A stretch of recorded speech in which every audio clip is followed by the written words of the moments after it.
Please comment where you are watching in the world. Please share your horror stories via our email or subreddit in the description. Thank you. Story 1. The late 90s. A magical time when the internet was still in its awkward teenage years. Dial-up connections screeched like banshees. Chat rooms were the wild west of human interaction, and an entire generation was learning what it meant to cautiously trust text on a screen. This was the era when I, a young and naive internet enthusiast, had my first brush with deception.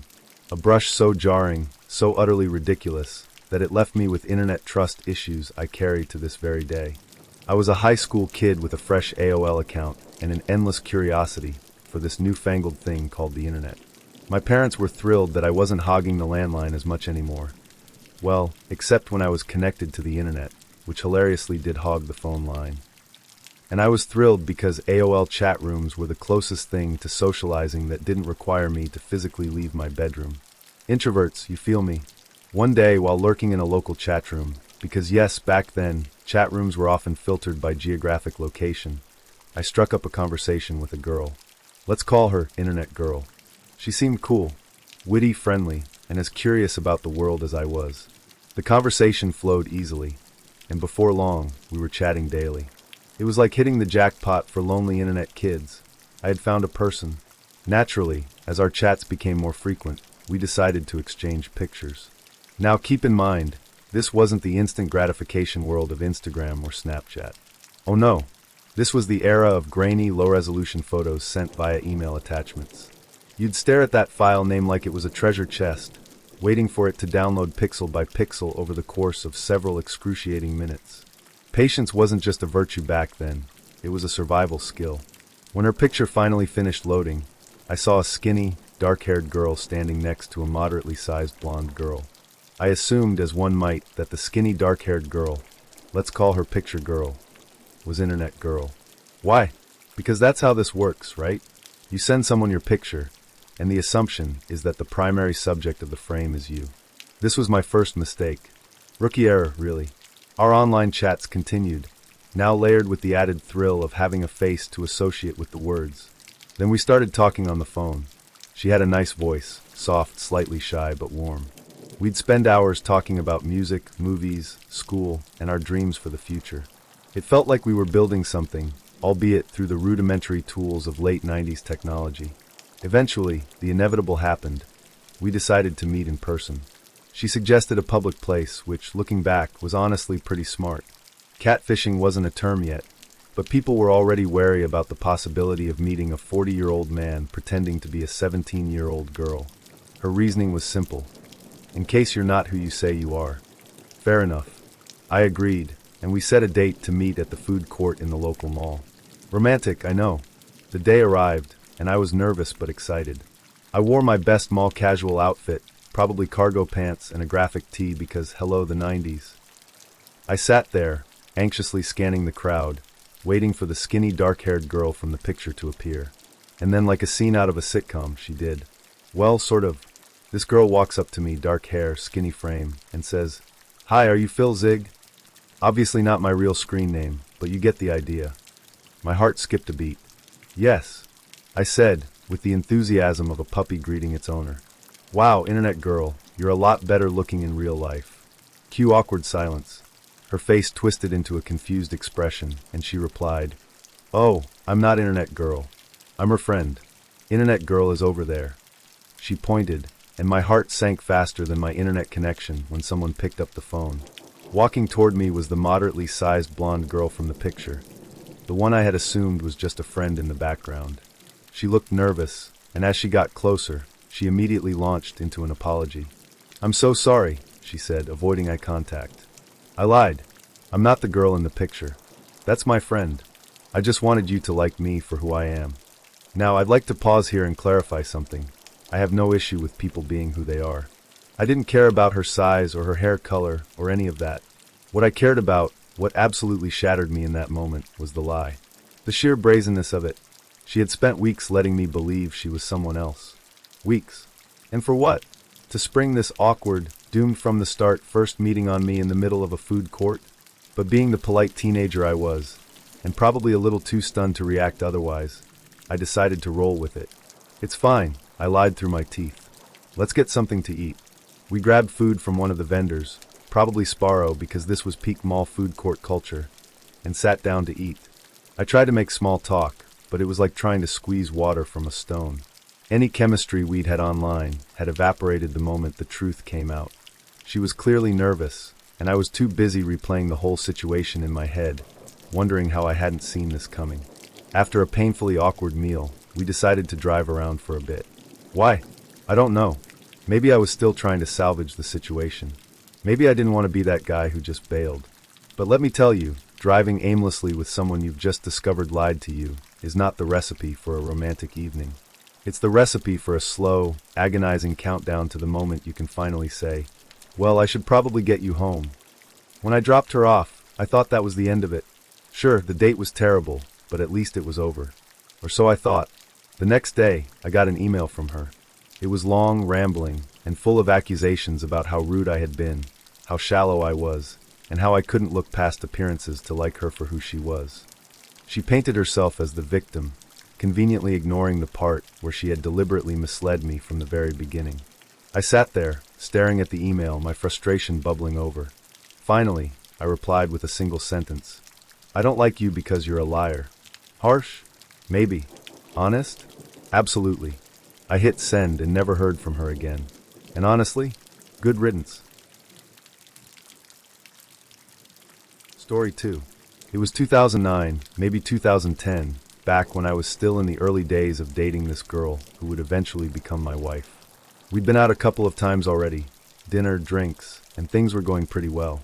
For our third date, I wanted to step it up a notch, do something memorable, something that would blow her away. So, I got tickets to see Poison and Def Leppard. She loved both bands, I loved both bands, and I figured, what better way to impress her than with a night of hair metal greatness? It was going to be perfect. Or so I had thought. Now let me start this by saying that I have no one to blame but myself for what happened. Looking back, the warning signs were there, but in my excitement to make the night special, I ignored every single one of them. The first mistake? The gas station chicken salad sandwich. I'd been running around all day, trying to get everything ready and make sure we got to the concert on time. By the time I was on my way to pick her up, I was starving, like stomach growling, lightheaded. I might actually keel over starving. We'd agreed to skip dinner before the show, so we wouldn't be late, but I knew I couldn't make it through the night without something in my stomach. So, I stopped at a gas station. Now, I don't know if you've ever had the pleasure of dining on gas station cuisine, but let me tell you, the options are limited. I scanned the shelves, hot dogs on those metal rollers that looked like they'd been there since the Reagan administration, some questionable sushi that I wouldn't have touched with a 10-foot pole, and then, there it was, the chicken salad sandwich. It was neatly wrapped, sitting in the refrigerated case, looking all innocent and harmless. I grabbed it, paid the cashier, and inhaled it in the car on the way to pick her up. Did I think about the fact that I was eating mayonnaise-based chicken salad from a gas station? Nope. Not for a second. Fast forward to the concert. We're in the VIP section, because I was really trying to show her a good time, and everything is going great. Poison comes out, Bret Michaels is killing it, and the crowd is electric. She's having a blast, I'm having a blast, everything is going perfectly. Until it wasn't. About halfway through Def Leppard's set, I felt it. That first uneasy rumble in my stomach. At first, I told myself it was nothing. Maybe a little indigestion. No big deal. But then the rumble turned into a sharp cramp, and I realized I might be in trouble. Still, I didn't want to ruin the night, so I tried to power through it. I sat there, clapping along to pour some sugar on me, pretending everything was fine, but inside, I was starting to panic. Finally, I couldn't take it anymore. "I'll be right back," I told her, trying to sound casual as I got up and made my way to the restroom. What greeted me there was nothing short of a nightmare. Every single toilet was clogged and overflowing. The floors were slick with God knows what, and the smell was enough to make my eyes water. There was no way I was sitting down in there. No way. I decided to tough it out. I'll just hold it, I thought. I'll hit the VIP bar restroom on the way out. So, I went back to my seat, but by now I was sweating. Not the fun, concert-induced kind of sweat, either. This was panic sweat.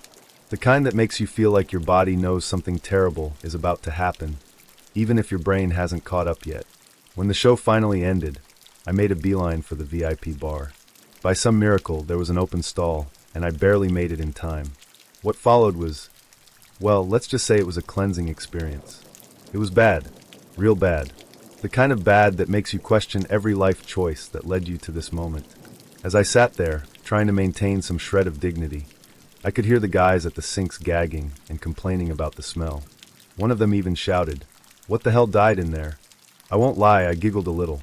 I mean, what else can you do in a situation like that? Once I was done, I cleaned up, washed my hands, and rejoined my date, feeling 100 pounds lighter. Crisis averted, right? Not quite. We made our way to the car, and I was feeling pretty good, relieved even. But as soon as I started driving, I felt it again. Round 2. This time, it was worse.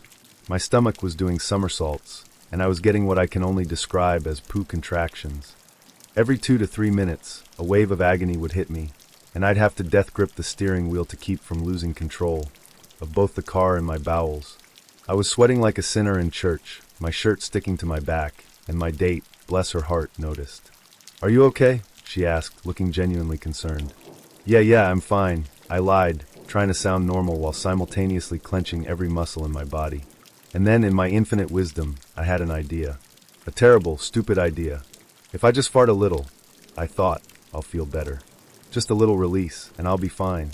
Big mistake. Huge. The moment I tried to let out a little gas, my body betrayed me. What I thought would be a harmless fart turned into a full-blown disaster. The soft-serve ice cream machine in my shorts exploded, and I immediately realized I had made a grave error. I slammed on the brakes, pulled the car over to the side of the road, and bolted into the woods. "I'll be right back," I yelled over my shoulder as I disappeared into the darkness. My date just sat there, probably wondering what the hell was going on. Once I was deep enough into the woods to ensure some semblance of privacy, I let nature take its course. It was not my finest moment. I ended up using my wife beater as toilet paper because, well, desperate times call for desperate measures. When I finally emerged from the woods, disheveled and humiliated, I got back in the car and mumbled something about bad gas station food. She didn't say much, just nodded and smiled sympathetically. Now, you'd think a night like that would be enough to end any budding relationship. I mean, who wants to keep dating the guy who shit himself on the 3rd date? But here's the crazy part. She stuck around. Not only that, but she actually laughed about it later. And somehow, against all odds, we made it work. We've been married for 12 years now and have 3 kids. What a turnout, EY. Story 3. I still laugh every time I think about the most awkward and unintentionally hilarious date I've ever witnessed. To be clear, it wasn't my date, but I had front row seats to the entire train wreck. It all went down in one of those cozy, low-key coffee shops you find in every college town. You know the type: cheap coffee, mismatched furniture, local art on the walls. It was a perfect spot for broke college students trying to impress someone without spending more than $5. I used to go there a lot with my sketchbook to practice drawing people, and that night, I just happened to be in the right place at the right time. I'd grabbed a corner seat with a good view of the room, quietly sketching people as they came and went. That's when I noticed a couple sitting at a nearby table. It was obvious they were on a first date. There's a certain awkwardness that's hard to miss. She was petite, with a shy demeanor, nervously sipping her coffee and glancing around like she wasn't sure what to do with her hands. He, on the other hand, was the complete opposite, loud, energetic, and clearly trying to impress her. At first, I thought, okay, maybe he's just nervous. First dates can be weird. But then I tuned into their conversation, and oh man, it was something else. The guy was in the middle of explaining the plot of The Rock. Yes, the 1996 action movie starring Sean Connery and Nicolas Cage. At first, I thought it was just a passing comment. Maybe he'd toss out a quick summary and move on to something else. But no, this man was not summarizing the movie. He was dictating the entire screenplay, scene by scene, line by line, with commentary. I kid you not, he was breaking down the nuances of Nicolas Cage's character like he was lecturing a film studies class. He leaned in, gesturing wildly with his hands, his voice full of enthusiasm. So like Nicolas Cage plays this FBI chemical weapons specialist, right? And he's kind of a nerd, but he's also a total badass when the chips are down. It's brilliant. And Sean Connery? Oh man, he's this ex-con who escaped from Alcatraz, and he's the only one who knows how to break into Alcatraz. Isn't that insane? Like, it's just such a clever concept. He wasn't even pausing to breathe. Meanwhile, the poor girl was doing her best to be polite. I could tell she was trying. She gave him a couple of ahas, and, "Oh, that's interesting," here and there, and even tried to steer the conversation in another direction. At one point, she said something like, "Oh, that reminds me of this other movie I saw recently." But he completely steamrolled her. He cut her off with a quick, "Oh, where was I?" and dove right back into describing how Sean Connery's character steals a Humvee and leads a high-speed chase through the streets of San Francisco. By this point, I was losing it. I was trying to sketch this guy, but I kept having to stop because I was laughing so hard. I mean, who does this? Who goes on a first date and spends 20 minutes describing the plot of The Rock? The girl's patience was honestly impressive. She smiled, nodded, and even tried to make eye contact a few times, but as the minutes dragged on, I could see her resolve starting to crack. Her shoulders slumped, her smile became strained, and she started checking her watch and her phone in turns. It was like watching someone slowly realize they'd made a terrible mistake. The guy, of course, was completely oblivious. He was too busy describing the brilliant tension in the scene where Nicolas Cage has to defuse a chemical weapon while under fire. And the green balls of VX gas? Genius. Absolute genius. You can't make this stuff up. He actually slapped the table for emphasis, which made her flinch. I almost felt bad for her, but at the same time, I couldn't look away. It was like watching a slow-motion car crash. Horrible, but you just can't stop staring. After what felt like an eternity, she finally snapped. Well, not snapped exactly, but she reached her breaking point. She put her coffee cup down, plastered on a fake smile, and said, "Hey, I'm really sorry, but I've got a big test on Monday, and my mom's coming into town tomorrow, so I think I need to head out." It was the verbal equivalent of pulling the emergency brake. The guy, bless his clueless heart, stood up and started putting on his jacket, fully expecting to walk her out. But before he could even process what was happening, she grabbed her bag, bolted for the door, and called over her shoulder, "Later," with a little wave. The look on his face was priceless. He stood there for a moment, jacket half on, trying to figure out what had just happened. Then he slowly sat back down, looking genuinely confused. I almost felt bad for him. Almost. But then I thought about the girl, and how she'd just endured 20 minutes of The Rock fanboying, and decided she was the real MVP. After she left, the guy stayed at the table for a while, staring into his coffee like it held the answers to life's greatest mysteries. I finished my sketch, packed up my stuff, and left before he could start explaining the plot of Con Air to someone else. That night taught me two things. First, some people are so oblivious to social cues that they'll talk about Nicolas Cage movies until their date literally runs away. And second, not everyone can appreciate the magic of Nick Cage. Story 4. Oh man, this one takes the cake. Okay, buckle up, because this is the story of how I ended up dating a drug dealer. Yes, you read that right. Why I somehow stuck around longer than I should have, and how I learned that an all-women's college does absolutely nothing for your ability to judge men. Let me set the stage. I'd been seeing this guy for a little while. We weren't super serious or anything, but I thought he was cool enough, funny, charming, and way too confident for his own good. He had this whole bad boy vibe going on, which in hindsight should have been a red flag, but at the time I thought, hey, maybe this will be exciting. Spoiler alert, it was not the kind of excitement I was looking for. So one night, we're out driving around. He's playing music way too loud, and I'm just kind of vibing, enjoying the ride, when he suddenly says, "Hey, I need to stop somewhere real quick." I figured he meant a gas station, or maybe a friend's house. Normal stuff. But no. He pulls into the middle of the projects, and not like the edge or a well-lit area, but deep into the heart of it.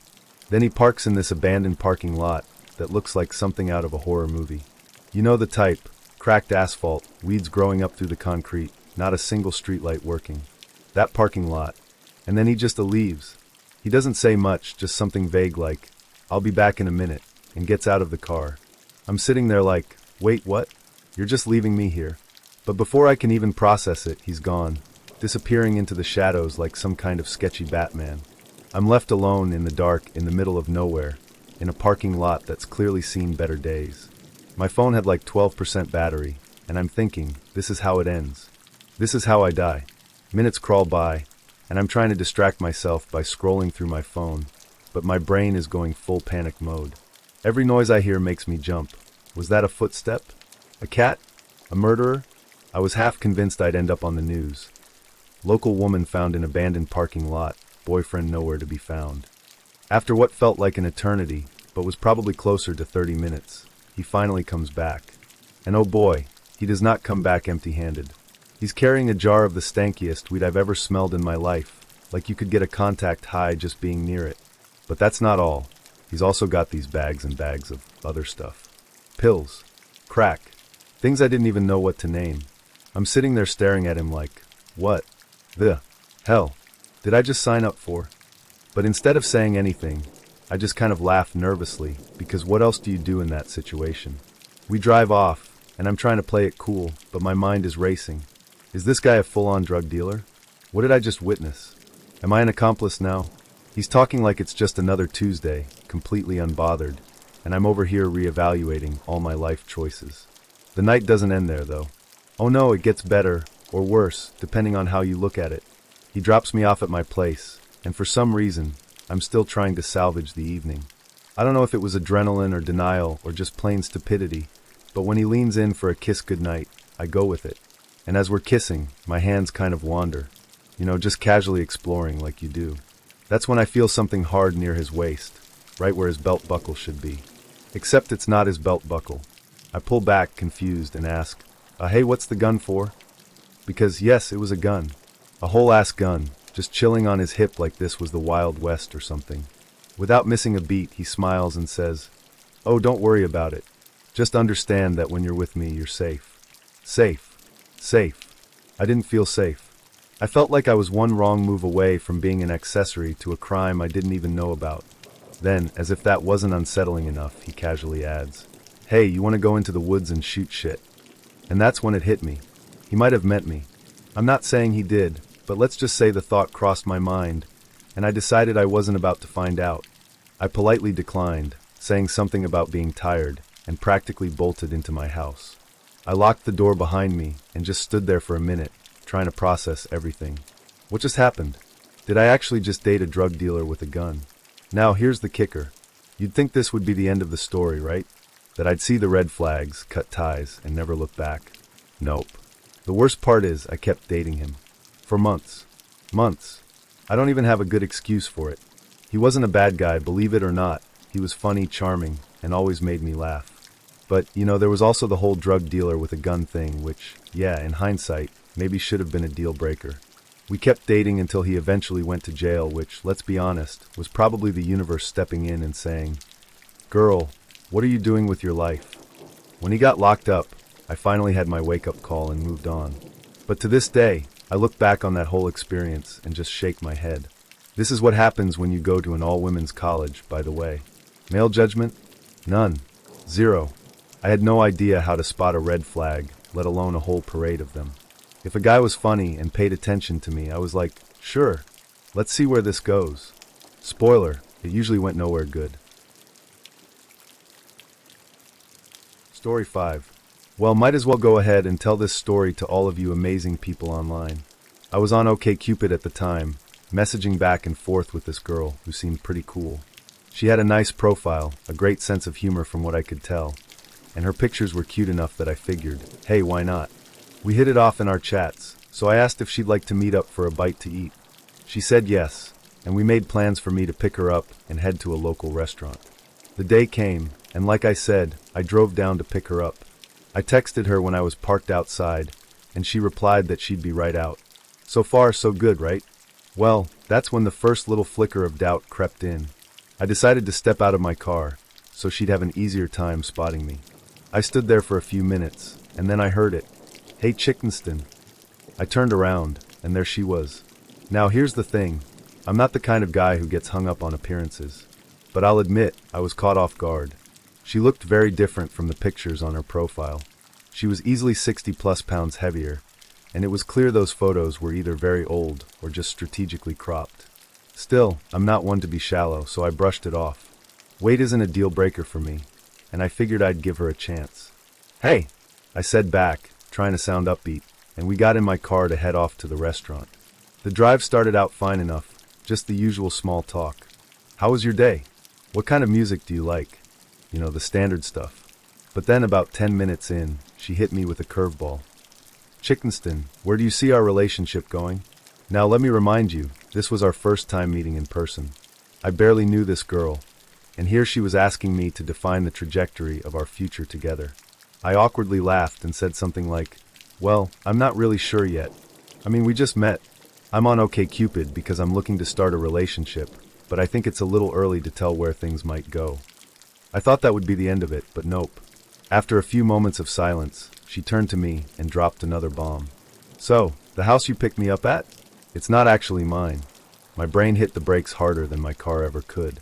She went on to explain that she was currently living there with her ex-boyfriend. Oh, and not just her ex. Her ex's mom also lived there. But wait, it gets better. Apparently, the mom didn't even know she was staying there. She'd been sneaking in and out of the house, essentially squatting without the mom's knowledge. At this point, I was gripping the steering wheel so hard I thought I might leave indentations in it. I nodded and mumbled something like, "Oh, okay," because what the hell else was I supposed to say? We finally got to the restaurant, and I was hoping things would calm down a bit. Maybe we'd have some decent food, some light conversation, and I could salvage the evening. Nope. The lunch was awkward as hell. Every attempt at small talk felt forced, like we were both just going through the motions. I wasn't exactly thrilled to be there, and I think she could sense that. I was already feeling pretty uncomfortable, but then, as we were finishing up, she asked if we could go to the park. Against my better judgment, I said yes. We drove to a nearby park and started walking around. I was trying to keep things light, asking her about her interests and hobbies, but I was still feeling uneasy about the whole living with my ex and his mom without her knowledge situation. And then, things took another turn for the worse. She got a phone call. I watched as she answered, her expression going from neutral to visibly upset. When she hung up, she turned to me and said, "That was my ex. His mom came home early, and I can't go back to the house right now." I stood there, unsure of what to say, as she stared at me with this pleading look in her eyes. And then she dropped the line that sent my brain into full-on meltdown mode. "Chickenston, can I stay with you tonight? I really want to be your woman." I froze. I didn't even know how to respond. I don't think that's a good idea," I finally managed to say. "I'm really not comfortable with that." I told her I'd drop her off at a Starbucks or something so she could figure things out, but there was no way in hell she was staying at my place. She didn't look happy, but she reluctantly agreed. At this point, I was desperate to get out of this situation. I told her I needed to use the restroom and bolted for the nearest public bathroom. Once I was inside, I pulled out my phone and started frantically texting my friends. "Call me. Tell me you're locked out of the apartment. I need an excuse to leave." Looking back, I probably should have just been honest with her and said I needed to go, but my brain was fried, and I wasn't thinking clearly. Eventually, one of my friends came through and called me. I answered, pretending like it was an urgent situation. "Oh no, you're locked out? Okay, I'll be there soon." I hung up and went back to her, explaining that I needed to go let my friend into my apartment. She seemed disappointed, but she got in the car, and we headed to the nearest Starbucks. When we pulled up, she turned to me again, her eyes welling up with tears. "Please, Chickenston, let me stay with you tonight. I just want to be your woman." I shook my head and told her no, that I just wasn't comfortable with the situation. That's when she started crying. Not just a few tears, full-on, ugly body-racking sobs. I sat there frozen, unsure of what to do, and then I noticed it. The smell hit me first. A strong, unmistakable odor. I glanced down and realized, to my absolute horror, that she had pissed herself. Right there, in the front seat of my car. I didn't even know what to say. My brain just kind of short-circuited. I think you should get out," I finally managed to stammer. She climbed out of the car, still crying, and I pulled away as quickly as I could. I drove to the nearest gas station, bought some cleaning supplies, and spent the next half hour scrubbing the front seat of my car, all while questioning every decision I'd made that day. Needless to say, there was no second date. I stayed off OkCupid for a while after that, and to this day, every time I pass a gas station chicken salad sandwich, I feel a shiver run down my spine. Story 6. Met a girl at a party. Almost by accident, I wound up playing it super cool. Like effortlessly cool. I wasn't trying to be mysterious or suave or anything like that. It just kind of happened. Maybe it was the lighting. Maybe it was the music. Or maybe my usual awkwardness was just taking the night off. Whatever it was, things were clicking. We talked for a while. Conversation flowed so easily it felt like the universe was giving me a high five. By the end of the night, we'd already decided on a date for the following week. She seemed really into me. Really into me. I could tell she thought I was this confident, laid-back, effortlessly cool guy. And here's the thing, I wasn't. Not even close. But somehow, I'd tricked her into thinking that I was, and I wasn't about to ruin it. At least, not yet. Spoiler alert, I ruined it. The days leading up to the date, I was riding high. I was genuinely excited to see her again, but at the same time, I started feeling a little guilty. Like, what if I couldn't live up to the cool guy version of myself that she'd met at the party? What if she realized I was just a regular, slightly awkward dude who has a bad habit of overthinking everything? I didn't want her to feel like I'd tricked her into liking me, so I came up with what I thought was a brilliant idea. I'd send her a fax. Now, before you judge me too harshly, let me remind you, this was the 90s. Back then, sending a fax wasn't that weird. It was kind of quirky and fun. Or at least, that's what I told myself. I thought it would be a cute way to show her my sense of humor, and let her get to know the real me before the date. I'd keep it light, jokey, and totally harmless. I figured she'd see it, have a good laugh, and think, wow, this guy is so charming and different. So I wrote out this whole goofy message about how I was looking forward to our date, threw in a few self-deprecating jokes, and maybe even doodled a little cartoon at the bottom. Honestly, I thought it was a stroke of genius. I faxed it over, sat back, and waited for her to call me laughing about how clever and funny I was. She didn't call. The day of the date rolled around, and I started to feel a little nervous. The lack of response to the fax was concerning. But I figured, hey, maybe she just didn't have time to respond, or maybe her fax machine was broken. Yes, I really thought that. Either way, I convinced myself it wasn't a big deal, and I went to pick her up. The moment she opened the door, I knew something was off. Her smile was polite, but it didn't reach her eyes. Her whole vibe was different. Gone was the fun, flirty energy from the party. Instead, she just seemed disinterested, like she was already regretting saying yes to this date. I tried to shake it off, and told myself it was just first date jitters or something. We headed to the restaurant, and I figured once we sat down and started talking, things would loosen up. They didn't. From the second we sat down, it was painfully clear that she no longer wanted to be there. It was like going on a date with someone who was being held hostage. I'd ask her a question, and she'd give me a one-word answer. I'd make a joke, and she'd give me a polite smile that barely lasted a second. At one point, I tried to bring up the fax, thinking maybe it would break the ice. So, did you get my little message? I asked with a nervous laugh. Oh, yeah, she said flatly. That was it. No follow-up, no laugh, no that was cute. Just, oh, yeah. It was like she'd taken all my remaining confidence, crumpled it up, and tossed it in the trash. I kept trying to salvage the night, but it was like trying to revive a corpse. Every time I thought I might be making progress, she'd glance at her watch or stare off into the distance like she was counting down the minutes until she could leave. At one point, she casually mentioned that she was planning to move out of state soon. I couldn't tell if that was true, or if she was just trying to subtly let me know that this wasn't going anywhere. Either way, the message was loud and clear. By the time the check came, I was ready to call it a night. I figured we'd both cut our losses, say an awkward goodbye, and never see each other again. But then, for reasons I still can't fully explain, I decided to go for the kiss. I knew we had zero chemistry. I knew she wasn't interested, but a small, stupid part of me thought, maybe if I kiss her, it'll turn things around. So, as we stood outside her door, I leaned in. And not just for a polite little peck, either. No, I went full tilt, tongue and all. To her credit, she didn't pull away. But she also didn't exactly lean into it, either. It was like kissing a mannequin. No movement, no passion, nothing. I swear I could feel her counting the seconds in her head, just waiting for it to be over. When I finally pulled back, she gave me a tight-lipped smile and said, "Well, thanks for dinner." And that was it. No, let's do this again sometime. No, I had a nice time. Just, thanks for dinner. She went inside, and I walked back to my car feeling like the world's biggest idiot. In the end, I guess the fax did its job. It stripped away all the cool guy mystique I'd accidentally built up at the party, and revealed the dorky, awkward guy underneath. The problem was, she wasn't into the dorky, awkward guy. And honestly, I can't blame her. The truth is, I wasn't really being myself at that party. I got lucky and managed to come off as someone I'm not, and it backfired spectacularly.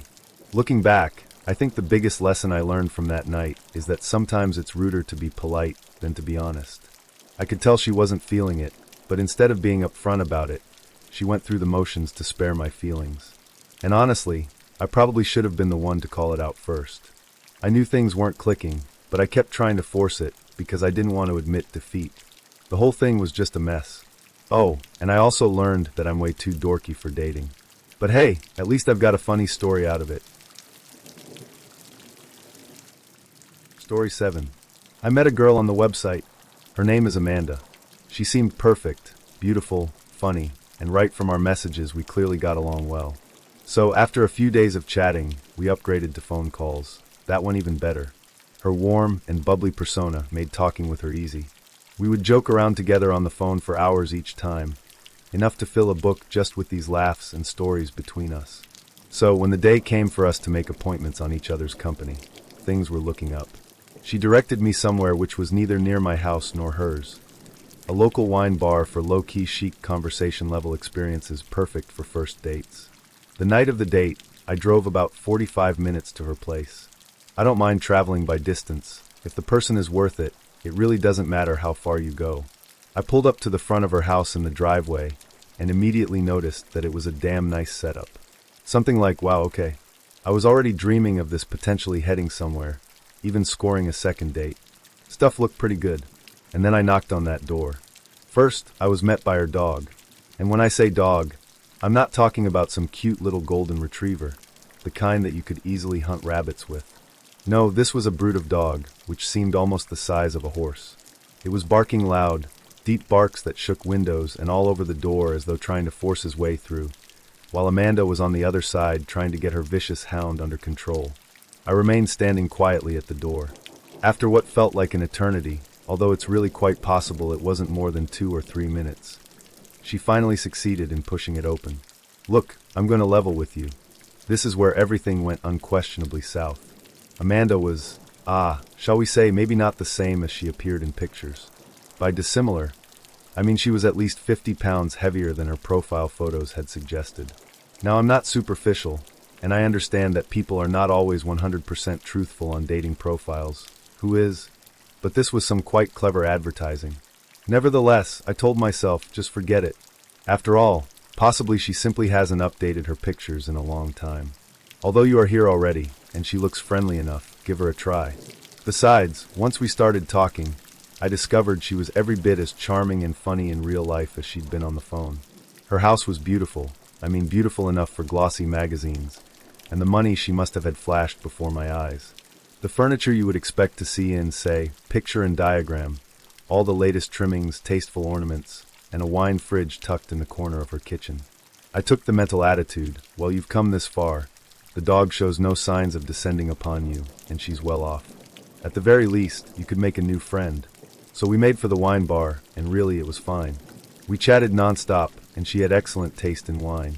Sharing a couple of bottles, we talked about everything from our favorite movies and the way back to travel, and I began to relax. I didn't feel that flash of romance, but I didn't feel angry about it either. Just sometimes, things don't turn out as you wish, and that's all right. I thought we could finish the evening on something of a high note, and perhaps part as friends. That is when we shifted to her place. It was all right at the beginning. We continued to chat and laugh, seated on her couch, and I began to feel, well, it is not that bad here now. Maybe I will just stay the night and make the long journey back tomorrow. That is when things changed. Out of nowhere, Amanda stood up, took me by the hand, and led me to another room. I gotta give her credit for one thing. She caught me off guard a bit. It was not that I did not wanna. There were no plans at all. It was just the suddenness of taking me into something so different. We were discussing how overrated Napa Valley is 1 second, and then all of a sudden I am being dragged along her bed. Now do you remember the giant dog? He followed us in, and not only did he wait outside the door for us to walk in, but as soon as we entered, he jumped up onto that bed as if it were his throne. Amanda did not even flinch. She simply laughed and said, "Do not worry about him. He always sleeps with me. He will not bother us tonight." At this point, I am thinking this is different, but I can work with it. After all, I had been drinking. I was not exactly in the mood to argue about it, and maybe this is just how she is. After all, people sometimes are strange about their pets, right? I thought that I can put up with it. Big mistake. Here we are just getting into it, nothing too outrageous, as I try my hardest to ignore the fact that there is a massive dog lying on the bed watching us like some kind of furry chaperone. But just when things are starting to get hot, I feel something wet. It was only for a split second that I froze. My mind could not accept what was happening. And then I knew what it was. The dog. The dog was licking my butt. I was up and running out of that bed faster than at any other time in my life. Amanda looked at me, completely bewildered, as I scrambled to my feet and started backing off towards the door. "Something's wrong," she asked, genuinely surprised. "What's wrong?" I asked, staring at her as if she were mad. "Your dog just licked me in the ass. That's what's wrong." She attempted to laugh it off. "Oh, he's just curious, doesn't mean anything by it." But I would not be dissuaded. I put on my shoes, muttered something about having to leave, and bolted out the door before she or her dog could stop me. The drive home was quiet. I didn't even turn on my radio. I just sat there, reliving the events of tonight in my head and trying to figure out how my life had come to this. I don't think I slept at all that night, when none of that dog's licked tongue lurked on my skin every time I closed my eyes. Story 8. So I met this girl online, and things were really great. She came across really cool, had a great sense of humor, and was really easy to talk to and get on with, so this ticking a lot of boxes for me. We hit it off so well that we decided to meet up for dinner. We meet up at this casual spot. Everything's fine so far. She's a little quieter in person than she was over text. But hey, some people are just like that. I figured she might just need a little time to warm up. We order our food, things are moving along, and the conversation starts to pick up a bit. But then something starts to feel off. I couldn't quite put my finger on it at first, but there was just this vibe. Like she was there, but not really there, you know? Anyway, we decide to order a pitcher of margaritas. I figure sure, why not? Loosen up, have a drink, enjoy the night. We each have one margarita, and I'm mid-sentence, telling some dumb story or whatever, when she just stops talking. Like completely stops. All of a sudden, she's just sitting there, staring at her hands. Not moving, not saying anything. Just looking at her hands like they're the most fascinating thing she's ever seen. So I ask, "Are you okay?" She looks up at me, kind of blinks a few times, and says, "Oh, I'm sorry, I'm just really drunk." Now this throws me off. Really drunk? We've had one drink each. I'm not exactly a heavyweight, but even I wasn't feeling anything yet. So I say, "Really? From one margarita?" And that's when she drops the bomb. "Oh," she says, completely nonchalantly. "I've been drinking all day." I sat there for a second, letting that sink in. Drinking. All day. Suddenly, a lot of things started clicking into place. Like there were these little moments in our past conversations where she'd text me things like, "Hey, I'm a little drunk walking home, keep me company," or, "Just having some wine, what's up?" At the time, I didn't think much of it. I figured, hey, people drink, no big deal. But now, sitting across from her as she's zoning out mid-conversation, I start to wonder if maybe this wasn't just a casual thing for her. Before I can even process all of this, she suddenly face-plants into the table. I'm not exaggerating. 1 second, she's sitting there, and the next, her head just drops forward like a sack of bricks. At first, I thought she was joking. It was so over the top that I actually laughed. But then I realized she wasn't moving. "Hey," I said, tapping her on the shoulder. Nothing. I tapped her again, a little harder this time, and she finally stirred. She sat up, blinking like she didn't know where she was, and mumbled something about being fine. Spoiler alert, she was not fine. At this point, I'm thinking, okay, time to wrap this up. I call for the check, and when it comes, it's way more than I expected. Like a lot more. I'm looking at the bill, trying to figure out how 2 people racked up such a big tab, and then I realize she'd ordered a bunch of appetizers and extras that I hadn't even noticed. I'm not one to make a big deal about splitting checks or anything, but considering she was barely conscious by this point, I wasn't exactly thrilled about footing the bill. I pay the check, and as we're getting ready to leave, she asks if I can walk her home. Now, under normal circumstances, I'd probably say no. But she's in rough shape, and I can't just leave her like that, so I agree. Big mistake. We start walking, and at first it's fine. The fresh air seems to help her a bit, and she's at least upright and moving. But then, as we're walking, I realize we've been going for a while. Like longer than I expected. So I ask, "Hey, how much farther is your place?" "Oh, just another mile," she says. Another mile. Great. But at this point, we're already halfway there, so I figure I might as well keep going. We keep walking, and it's just getting more and more awkward. She's not really talking, I'm not sure what to say, and the whole situation feels increasingly bizarre. Finally, after what feels like an eternity, we get to her place. She invites me in, offers me some water, and then out of nowhere, asks if I want to stay the night. Now, I'm not sure what she thought was going to happen, but I politely decline. I tell her it's been a long night, and I should probably get going. That's when her mood shifts. She's suddenly annoyed, and she straight up kicks me out. Like, no thanks for walking me home. No good night. Just a door slamming in my face. So now, I'm standing outside her apartment building, no idea where I am, and I realize I have no clue how to get back to my car. I pull out my phone, open up Google Maps, and start trying to retrace my steps. It's late, I'm tired, and I'm wandering around this unfamiliar neighborhood, just trying to find my way back. Eventually, after what felt like hours, I finally find my car and head home. The whole drive back, I'm just shaking my head, thinking about how the night went so far off the rails. I mean, it started out so normal. Dinner, drinks, a little conversation. And somehow it turned into me babysitting a girl who'd been day drinking, paying for a massive dinner bill, walking 2 miles to her place, and then getting kicked out. Story 9. I'd been seeing this girl for a little while who I met on the dating app you likely know, Tinder. Earlier that week, we'd agreed I'd pick her up around 8 from her place. Cool, no problem. I'm not a high-maintenance guy. I was even looking forward to it because I thought, hey, maybe this one's not a complete psycho. Anyway, it's the night of the date, and being the responsible, punctual gentleman that I am, I call her at 7:30 just to make sure we're still on. No answer. Alright, no big deal. Maybe she's in the shower or doing whatever girls do before a date. Curling their eyelashes? Summoning demons? I don't know. I wait a little while, and at 8:15 I call again. Still nothing. At this point, I'm starting to feel a little like a loser, but I think, maybe she's just running late. Text her. Nothing. Not even the little. Typing bubbles. Radio silence. Now it's about 8:30, and I've officially entered, you've been stood up, bro territory.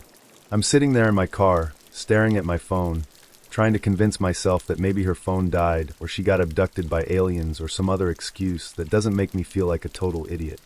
But deep down I knew. She wasn't showing up. And let me tell you, there's no lonelier feeling than sitting in your car in your nice date clothes, realizing you've been ditched. It's like the universe gives you a little pat on the back and whispers, bless your heart. So, what do you do when you've been stood up? You eat and drink your shame away, obviously. I drove to a random bar, walked in, and ordered food and a drink like the sad sack of rejected romance that I was. I was going to wallow. I earned this wallow. I was halfway through my burger, feeling that sweet combo of self-pity and tequila, when suddenly my phone rings. It's one of my buddies. Hey man, he says, I've got 2 girls with me if you want to hang out with us 3. Now let me tell you, that's the kind of call that snaps you right out of your funk. Like, yes, I absolutely want to hang out with you and 2 lovely ladies. What better way to recover from being stood up than by hitting the town with people who actually want to spend time with you? I was back in the game. So, I meet up with them at this really great bar. Not one of those sketchy ones where the floor's sticky and the drinks taste like regret, but a nice place. We're having a blast. Drinks are flowing, conversations are fun, and for the first time that night, I'm starting to feel like maybe it's not such a bad night after all. Then it happens. I walk up to the bar to grab another round of drinks, and there she is. Her. The girl who ghosted me not 2 hours ago, sitting at the bar with some guy. And not just any guy. Oh no, that would be too easy. This guy is taller than me, better looking than me, and to top it all off, he's got a goddamn Australian accent. Now, if you're not familiar with the power of an Australian accent, let me enlighten you. To college-aged girls in America, it's basically like someone handed this guy a cheat code for life. It's like he walked into a room and the universe whispered, here's infinite charisma. Go forth, you sexy kangaroo bastard. So there he was, all tall and Aussie, chatting her up like he was straight out of some rom-com. I froze for a second, just standing there like an idiot, processing what I was looking at. I mean, the audacity. But then something clicked in me. I wasn't mad. No. I was inspired. I thought, you know what? Screw it. Let's make this as awkward as humanly possible. So I walk right up to them, big smile on my face, and say, hey guys, how's it going? The look on her face was priceless. You know that deer in the headlights look people get when they've been caught red-handed? Multiply that by 10. She looked like she was trying to figure out if she could spontaneously combust on the spot. And the Aussie guy? He just looked confused, like, who's this random guy, and why is he so cheerful about ruining my game? I wasn't about to let them off the hook, though. Oh no.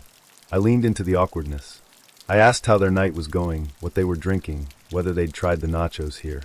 I even made some dumb joke about how it's such a small world.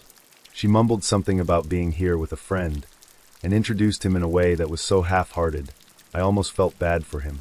Almost. The whole interaction lasted maybe 2 minutes, but it probably felt like an hour to her. By the time I walked away, they both looked like they wanted to crawl under the bar and disappear. And me? I was having a blast. I went back to my friends, told them what happened, and we laughed about it for the rest of the night. Here's the cherry on top. They left the bar shortly after that. I like to think I ruined whatever little date they were having, and honestly, I feel no guilt about it. None. By that point, it was all just comedy to me. I mean, what are the odds? Out of all the bars in the city, we end up at the same one, and she's with some guy who looks like he stepped off the cover of Australian GQ. You can't write this stuff. But wait, there's more. 3 weeks later, she calls me. Out of the blue. Hey, she says, all casual, like nothing ever happened. Do you want to hang out? I almost laughed out loud. Like, really? You think I'm just going to forget about the fact that you ditched me, ignored my calls, and then I caught you out with Captain Kangaroo? Not a chance. I told her as politely as I could that I wasn't interested. She tried to play it off, but I could tell she wasn't expecting to get turned down. And that, my friends, is how I turned a night of rejection into one of my favorite stories to tell at parties. Story 10. Every time I think about it, I cringe so hard that my soul wants to leave my body. It reads like a bad omen, and makes me wonder why I asked someone overweight to pass my phone across the table in the dark instead of brushing up against some handsome young light-skinned cameraman type who has nothing but good intentions for me. But alas. But here I am, still around. This is how I wound up going on a Tinder date with someone who is now saved in my phone as Donotancer Penis Pic. You know where this is going, but trust me, it's worse than you think. I suppose it's off to a fairly ordinary start. 5 years of crucial decisions make or break me. I matched with this guy on Tinder, and at a glance, he looked promising, cute, nicely dressed in all of his photos that he appeared to be leading an orderly life. Over the course of several days, we messaged back and forth by chat app. He had a good sense and was charming too, even normal. Fast forward to SMS, and I met him on the phone. Not one word he said gave off any sense that this menace is dangerous and must be carefully watched out for. He had moved from California to my city for work, new and a bit worried but crazy about making friends. Not long after this, he left. It never occurred to me at all to question his motives, and he seemed quite anxious to meet me in person. Then why not give it a try? We had made plans to eat at some cool little restaurant downtown. On the day of our date, I arrived feeling hopeful yet cautious. I brushed myself up, selected a cute outfit, and went forward with expectations in hand. As soon as I walked in through the door, I saw him standing at the bar. In person, he was just as cute as his photos were. Good, tall, nicely shaven head, a lovely smile. So far, everything seemed fine, or so I thought, and was badly jolted out of that state by what next happened. He seemed bitter by the time I finished sitting down. Not just your average, new kid on the block who has a different unrelated kind of hatred, but seething about life bitter. He detested this city and everyone in it. He wasted no time expressing this. Okay, new age folk. I tried to nod in sympathy, but quickly found that he didn't want or need my empathy. He just wanted to complain. About everything in general. I tried to steer the conversation toward lighter topics, but he wasn't interested. Within 20 minutes, he diverted our conversation to sex. Specifically, he started talking about blowjobs. And has anybody else ever noticed that given the chance, not once has anybody ever asked him to do one of these? I gaped in astonishment as he was so far gone that he even began to gripe about how people here are not open about sex. I'm sitting there thinking, man, we just met. Try something else instead of the blowjob manifesto. But, as anybody who has lived through the Great Watermelon Walk knows, I'm pretty good at being put in awkward positions at a cocktail party. So I just sat back and let him talk, waiting for him to change the subject. Spoiler alert, he didn't. It just got weirder from there. At one point, the waitress came around to our table again. Instead of just saying, thanks, or ordering another drink as anyone would do, he asked her to go to a party at his company. Like that, he just brought it up out of the blue, and without any lead-in. Say, do come to my party. I am hosting one at my house. She replied, no thank you, but it was a warm smile of refusal through her teeth. I almost saw the waitress rolling her eyes as she left. I wanted to crawl into a hole and disappear. The night was already mentally filed away under the rubric of never again by this time. I thought that I could at least finish my drink and leave with grace. I decided to show him a picture of my dog, hoping that might bring the conversation back to more positive subjects. After all, dogs are always safe conversational topics, aren't they? Wrong. Dead wrong. Pulling out my phone, I called up a photograph of my adorable golden retriever and waited for the standard, "Ah." What I got instead was a smirk. "If we are going to share pictures," he teases, pulls out his cell phone, and reveals his own photograph. This time it was a picture of his penis. That tacit. Just like in fact he showed me a picture of his penis. Grandfathered away. In a bar. Just as if that were a routine thing on first dates. I was too stunned to know how to react. My brain just shut down. All I could manage was, wow. Okay. He took this as some sort of approval, and just grinned at me like he had done me a favor. Meanwhile, I was internally screaming. What was happening? Is this real at all? At this point, I knew I had to get out of there. I made up some excuse about being up early the next day, and asked for the check. When our cars were brought to us at the valet stand, I prayed mine would be the first to come. Thank the valet gods it was. I mumbled a quick thanks, have a nice night, and took off before he could say anything else. So I thought that was the end of it. But no. A couple of hours later I got a text from him. Apparently, I dropped my sweater on the way out, and he'd picked it up. Instead of just, offering to meet me so he could return it, he decided to hold my sweater hostage. His exact words, "If you want to see your sweater again, you'll have to spend time with me." Needless to say, I blocked him immediately and retitled him as Don't Answer Penis Pic in my contacts, just in case he ever tried to reach out to me again. To this day I still cannot believe the course that night took. It started out so ordinary, and then turned a hard left into crazy town. But hey, at least I got a good story out of it. And if nothing else, it's a reminder that sometimes losing a sweater is a small price to pay for escaping a truly terrible date. Story 11. So it started with a guy I met online. At first, he seemed all right, nothing special, but he made me chuckle a few times in chatroom talks and also seemed sincerely keen to meet. I was ambitious to think that none of my readers would ever fall into this category of people. Nevertheless, I thought it over and decided as follows. We get together, and from that different locational angle on things, there's no harm in discussing one's life before the public eye. Nothing bad could come of it, please excuse the pun. There was just this one problem going in. I lived a good hour away from him, and he didn't want to drive without getting something in return. Looking back on it now, I realized that should have been my first sign this guy wasn't going to work out. But at the time I thought, hey, fair enough. Gas is expensive these days. So I offered to pay $20 for gas if he would get me there. He agreed. When he showed up, I gave him the cash right away. This wasn't such a big deal, was it? Well, okay, not then. But it was about to become the biggest deal of all. We reached the restaurant, and it looked safe enough to eat in. Not elegant, but still not a total dump. I begin to think to myself, okay, maybe this will be all right after all. He orders food, and the conversation is, well, okay. Not terribly exciting, but not exactly bad either. He wasn't exactly sweeping me off my feet, true, but I figured what the heck. Maybe he's nervous. The first time out with someone is always hard. It's just small talk, and not everyone's good at it. What I didn't realize then is that this was the best behavior he could produce. When the bill arrived, I didn't even think twice, just grabbed it and paid. I had already insisted on paying for my share, so what was the point of making a fuss about it now? I paid the whole thing, $45 for dinner and $7 tip. So I started to feel like I am backing this date at this stage, but whatever, let him have the benefit of the doubt.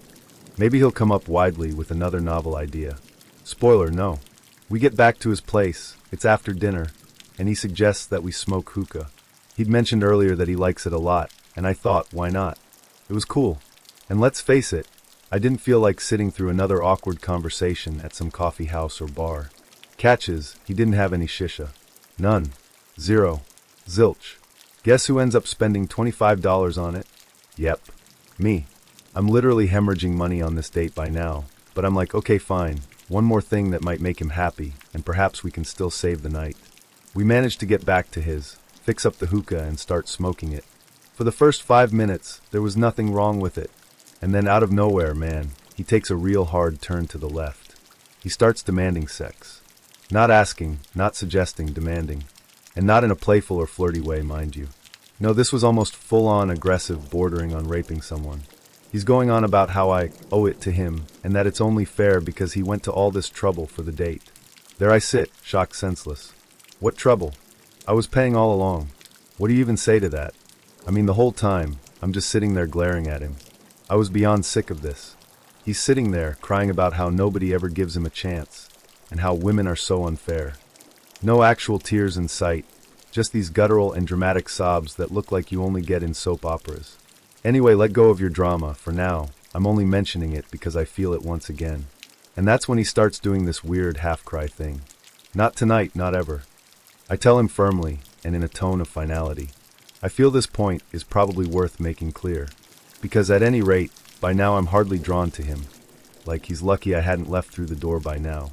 When my cab finally arrived, I was so sick of everything that I twitched into it, and for the whole way home, barely shifted my gaze out the window. Upon returning, I examined my wallet and discovered the whole blowout had cost me over $200 between gas, dinner, shisha, and taxi fare. I had practically paid to create the worst date of my life. I'm still angry at myself for not seeing the red flags when I look back on this. The gas money thing? Red flag. The fact that I paid for everything? Red flag. The aggressive, inconsiderate behavior? Huge, flaming red flag. But live and learn, I suppose. At least this date taught me to trust my instincts and never, ever let someone make me feel guilty for their idiocy.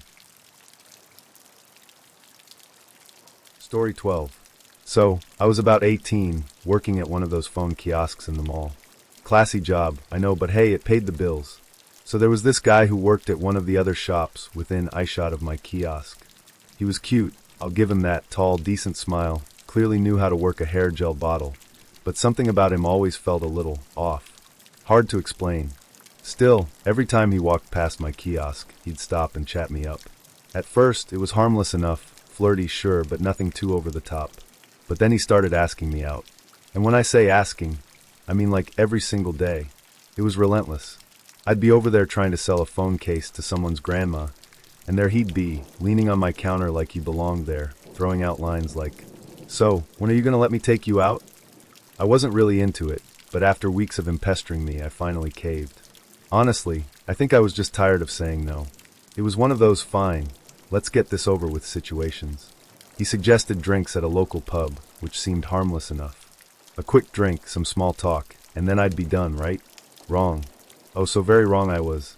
Fast forward to the night of the date. I show up at the pub, and he's already there, sitting at a booth with this overly cocky grin on his face like he's just won the lottery. I sit down, and he immediately starts talking about how much he loves beer. Like not just I enjoy a good beer now and then, but full-on beer enthusiast mode. He's naming brands, describing hops, and going on about some microbrewery he wants to visit. I'm sitting there, nodding along, trying to be polite, but in my head I'm thinking, oh cool, you're a beer guy. Great. This is going to be thrilling. Then comes the first red flag. He says he wants to order an appetizer for his beer. I figure he's talking about some bar snacks, maybe some nachos or wings or something. You know, normal food. Nope. This guy gets up, walks to the bar, and comes back with 2 shots of Jack Daniels. For himself. I'm sitting there with my one drink, trying to pace myself like a normal human being, and he's over here treating whiskey like it's an amuse-bouche. By the time I've finished my first drink, he's already put away the equivalent of 4 beers, plus the Jack. And he's not slowing down. He starts getting louder, slurring his words a little, and leaning into that cocky, frat boy energy that's about as attractive as a wet sock. At this point, I'm already planning my escape. I excuse myself to use the bathroom, but let's be real, I wasn't just going to the bathroom. Oh no, I was in full-on abort mission mode. I pulled out my phone and texted my best friend. Call me. Emergency. Get me out of here. The plan was simple. She'd call me, I'd fake some urgent excuse, and I'd be out the door before he could even finish his next beer. Foolproof, right?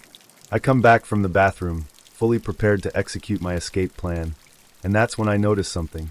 He's no longer sitting across from me. Oh no, he's moved to my side of the booth. Like full-on invaded my personal space, sitting so close I could smell the Jack Daniels on his breath.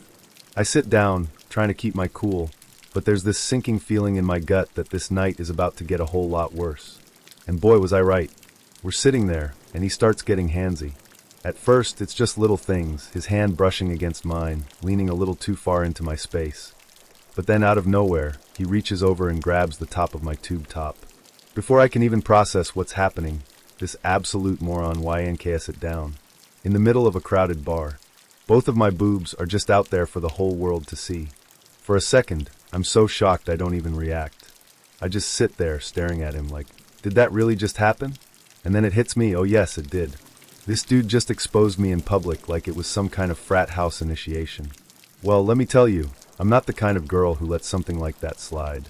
Without even thinking, I ball up my fist and punch him square in the face. I'm talking full force, adrenaline-fueled. What the hell is wrong with you kind of punch. His head snaps back, and for a split second, I think he might actually cry. I stand up, pull my top back up, and grab my stuff. As I'm storming out, I hear him yell after me, "You're just another dirty whore who's asking for it." Oh, my God. The audacity. I didn't even look back. I just kept walking, fuming and humiliated, replaying the whole thing in my head, and wondering how the hell I ended up on a date with the human embodiment of a red flag. By the time I got home, my phone was blowing up with texts from my best friend, who was equal parts horrified and laughing her ass off at my retelling of the night. "At least you punched him," she said, which, honestly, was the only silver lining in the whole situation. Looking back on it now, it's one of those stories that's so ridiculous, it's almost funny. Almost. Like, who does that? Who thinks, hey, you know what would really impress this girl? Publicly humiliating her in a bar full of strangers. I still cringe every time I think about it, but hey, at least I got a great worst date ever story out of it. Oh, and for the record, I never saw him at the mall again. I'm pretty sure he quit his job out of sheer embarrassment. Good riddance. Story 13. So as you expect, this story of mine involves online dating. Specifically POF, plenty of fish, or as I now like to call it, the aquarium of regret. So there I was scrolling through profiles, not expecting much. My standards were pretty reasonable at the time. Don't be a serial killer, have a sense of humor, and I don't know, maybe look somewhat like your pictures. Enter her. Cute face in her profile pic. Big smile, nice eyes, and her body type was listed as athletic. She lived downtown, just like me, so it felt like the stars were aligning. So I figured, alright, let's see where this goes. I messaged her, and she responded almost immediately with a flurry of emojis and enthusiasm. We chatted, she seemed nice. After some back and forth, I asked if she wanted to meet up for coffee. Simple, low stakes. She said, okay, I'll be wearing a purple sweater. Now at this point, I was cautiously optimistic. She seemed sweet, we lived close to each other, and I was in the middle of a dry spell that could have rivaled the Sahara. A coffee date sounded easy enough. The Starbucks was about a 10-minute walk from my place, and since parking downtown is basically a myth unless you want to sell a kidney for a spot, I decided to hoof it. The whole way there, I was hyping myself up. She's cute, she's close by, and she seems cool. This could actually go well for once. Famous last words. I walk into the Starbucks, scanning the room for a purple sweater, and there she is. Except, instead of the cute, athletic girl from her photos, what I see is a purple mountain. Like, a literal mountain of gelatinous human being, perched on one of those tiny Starbucks chairs, devouring a plate of cookies like they were going to be outlawed tomorrow. She had a Veni Frappuccino in one hand and a cookie in the other, and let me tell you, she was committed to that snack. I'm talking crumbs flying, whipped cream smeared on her face. It was a scene. Now listen, I'm not here to body shame anyone. People come in all shapes and sizes, and that's fine. But what's not fine is lying about it. Don't call yourself athletic if the only sport you've been playing is professional cookie demolition. Be honest. Put curvy or plus-sized or whatever. This wasn't just an exaggeration. This was a full-blown catfish situation. I stood there for a second, trying to process what I was seeing. My brain was doing that thing where it's desperately trying to reconcile the image in front of me with the person I'd been talking to online. Spoiler alert, it couldn't. At this point, she hadn't noticed me yet, so I had a decision to make. Do I go over there and pretend like nothing's wrong, or do I quietly slink away and save both of us from the awkwardness? I chose door number 2. I casually walked up to the counter, ordered a coffee, made some small talk with the barista to act natural, and then made a beeline for the door. I didn't run or anything, didn't want to draw attention, but I definitely moved with purpose. Once I was outside, I let out the breath I didn't even realize I'd been holding and started heading home. Crisis averted. Or so I thought. A couple of hours later, I get a text. Well, not a text, a wall of text. I'm talking paragraphs upon paragraphs of pure rage. She's calling me a misogynist, a prick, the reason the world is terrible. And oh yeah, she also told me to kill myself. Classy. I'm sitting there reading this absolute novel of insults, and all I can think is, wow, she really went from zero to homicidal in record time. Now, I could have ignored it. I could have just blocked her and moved on with my life. But nope, I couldn't resist. I had to reply. My response? Short and to the point. I didn't stand you up. I just left once I saw your athletic build. Yeah, I know. Savage. But come on, what else was I supposed to say? She straight up lied to me, wasted my time, and then had the audacity to go full keyboard warrior on me. I figured it was fair game. Of course, she didn't take that well. She fired back with more insults, but at that point, I was done. I blocked her, deleted the app, and swore off POF forever. I mean, who needs that kind of drama in their life? Story 14. This is the one that still makes me cringe and laugh and get a little angry all at the same time. It's been years, but I'll never forget the sheer in-your-face boldness of this guy, or the fact that I found myself stuck in his car as he tried to get Prince to fly cover for him musically, while he hit on me in Hollywood's inimitable and incestuous tag team style. It's the sort of date that really makes you reevaluate heretofore held opinions on human behavior. Hold on to your chair, because this is the tale of how a decent evening bundled off the tracks in most spectacular fashion. So here's the setup, everybody. Back in college, I worked as a barista in a little cafe near campus. We had lots of regulars there, and this guy, let's call him Dave, was one of them. He used to come in a couple of times a week, always chirpy and chatty, and we'd built up a nice, no real polite you do your job and I'll do mine kind of cheerful relationship/rapport. He was good-looking, seemed bright, and had a sense of humor. One thing I did start to wonder about was that he'd stand around at the counter just a bit longer than he had to. And sure enough, as always, he would make it a specific point when coming through my set cashier window, even though somebody else was free. So when he finally did ask me out, I wasn't exactly spooked, I was flattered. I mean, why not? He seemed an okay kind of guy and hadn't been too much trouble around for me to sample his wares so far. Had he? With those details out of the way, plans changed to include sushi followed by a visit to a bar. The date actually started out going pretty well. I even enjoyed myself. Dinner was nice. All our talk proceeded smoothly enough. Nothing momentous was said or done. But he was an engaging, vibrant character nevertheless. He asked me about myself. He genuinely seemed to care what I had to say, and he didn't talk with his mouth full. Low bar for standards that it is. People fail constantly at this simple thing. Bonus points then. He also picked a good Japanese place for us to eat. By the time we left for a drink in the bar, I supposed, okay then, maybe this will work out after all. Still in the bar, things seemed to be proceeding more or less smoothly. He ordered us both drinks, nothing fancy, just your usual run-of-the-mill items, and we went on talking. Yes, there were a few moments when he seemed a little cocky, but it didn't stand out to me so much that it set off alarm bells. If anything, I thought he was simply keen to put his best foot forward and impress me. It was a perfectly decent first date overall. Not exactly fireworks, but not a disaster either. I wasn't sitting there mentally mapping out our wedding yet, nor was I forensically planning my escape route. Tonight, after the bar, he drove me home. He drew up outside my building, and just as I was going to say thank you and good night, I noticed something off. He wasn't moving. Instead, he killed the car, unbuckled his seatbelt, and uttered this expectant look. At first, I was confused. I thought he wanted to chat with me a little longer before heading out, so I was saying things like, "Well, thanks for tonight, I had a great time." But then in the most ordinary, casual way, he said, "So are we going inside now?" I blinked at him, really taken aback. "No," I answered. Then I laughed, because maybe he was joking. He wasn't. His frown deepened, and he looked very puzzled. "Why not?" he asked in a tone of disbelief, like I'd said the earth was flat. I could see him trying to make the pieces fit in his head, as if the idea just wouldn't compute. And then, whoa Nelly, the logic began. "I did everything right," he said. "I bought you dinner. I bought you a drink. So, I should get to come inside. That's how it's supposed to work." I just stared at him, completely gobsmacked. That's how it's supposed to work? Was this some kind of business deal list? Dinner, drink, sex. like he had reached a new level on a dating app or something. I couldn't believe what I was hearing. "Hang on," I said, striving to maintain my voice. "Do you really believe that buying me sushi means you're entitled to come into my apartment?" "Oh, sure," he said dryly, as though this were the most obvious thing in the world. "That's how it usually goes." At this point, I was part mad, part baffled, and just plain freaked out. It wasn't just his sense of entitlement. It was the sheer flair with which he said it, as if he genuinely felt that it was like telling us all something inarguable about the universe. I tried to end the conversation as diplomatically as I could.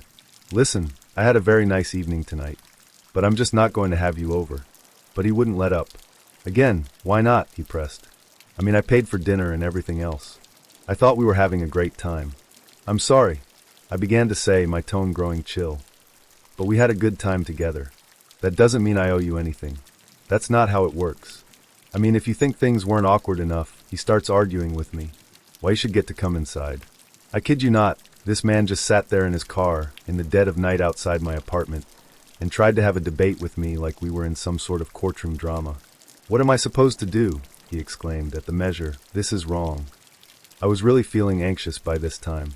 It wasn't that he had done anything overtly threatening, but the atmosphere was not good. Not at all good. And then I realized that he might try to follow me into my apartment or even force his way in. I was really starting to ponder an escape strategy when he suddenly reached for the car stereo. "You know what?" he asked. "I think I know what the problem is." "Oh no. Oh no." He hit play, and the opening chords of a Prince song filled the car. "Here," he said, turning to me with a kind of self-satisfaction I have never seen. "Listen to this. Prince is sexy. All girls dig Prince." I don't even know how to express the emotional tumult of that moment. How can it be put into words? Shock? Revulsion? Pleasure? Wrath? I simply could not form a thought. This man who had just tried to argue his way into my apartment, was now trying to scam me with Prince. With no disguises, he said even, "This will stir up the passion in you." I did not know how to reply to that. I just sat there frozen, while the song Kiss played in the background like some kind of fever dream soundtrack. Was he really expecting something to happen? Did he really think I was going to stop dead and say, "You know what, Prince is sexy. Let us go in"? Let me tell you, that was not happening. The instant the song had finished, I pulled off my safety belt and ran. I wouldn't even give him time to say goodbye. "Open the door. Thanks for the ride, good night." I snapped the words out loud as I half flung the door open and sprinted off to my building. I did not look back. I did not want to know if he was watching me. I just wanted to get inside, bolt the door, and pretend it never happened. In hindsight, it's almost amusing, almost. But at the time, it was terrifying.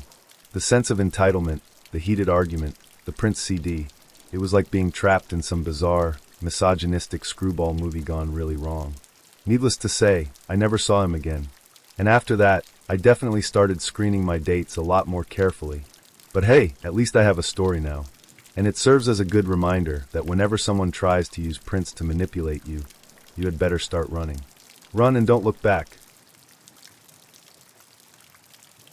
Story 15. This is the story of how breakfast became one of the most insane mornings ever for me, and bad news busted up bumpers. So yeah, breakfast. This really changed things around a little bit.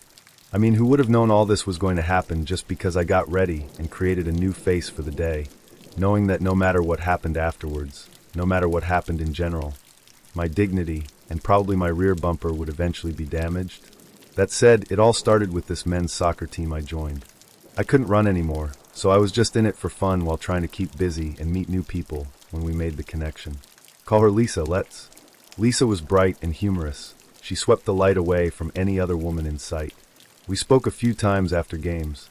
I thought maybe why not ask her out. So after one contest, I wondered if she'd like to eat breakfast together on Saturday morning. Needless to say, I was very surprised when she agreed. I had a feeling that day was going to turn out pretty good. No, make that really good. You're doing good, man. You're out here making moves, and they're working for you. Saturday came. I showed up at her place bright and early. I'd been racking my brains for a week over where to bring her, but finally settled on this dump of a place that I'd been to a couple other times. It was cheap, the service was great, and it had a really cozy atmosphere not too far off from what you want on your first date. A place you can feel comfortable in.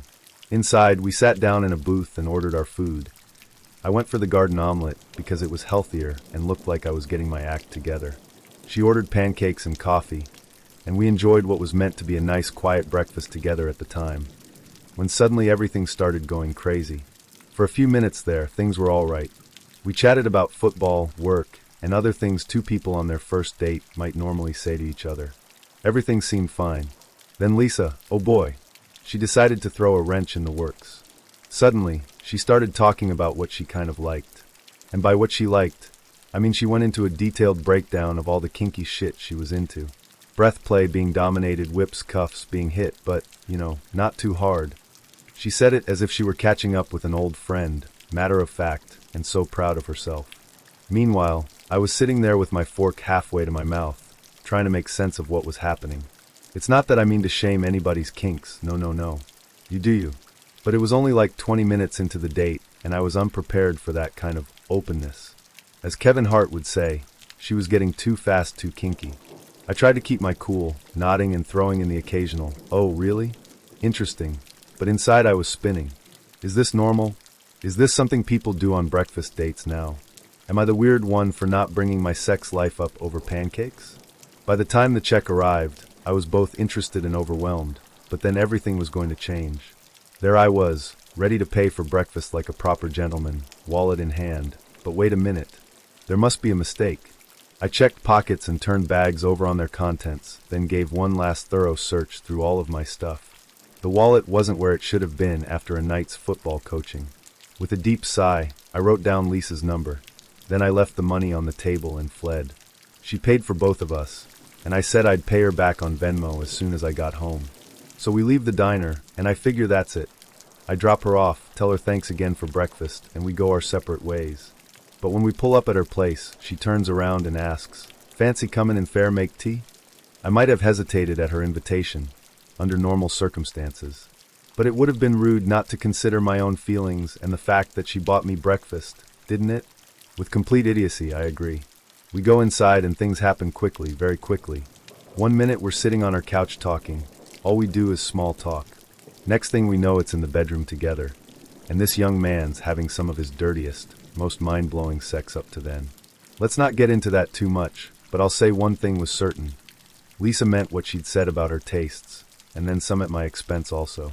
Whips were present, among other things. I think she even called me sir on occasion.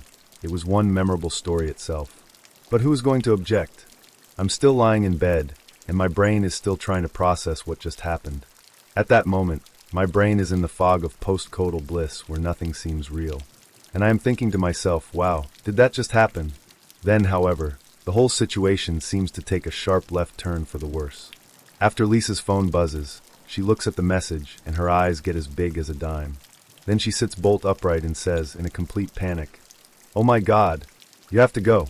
The boyfriend's off work unexpectedly, and if he finds us here, he'll throw me out of the house." What?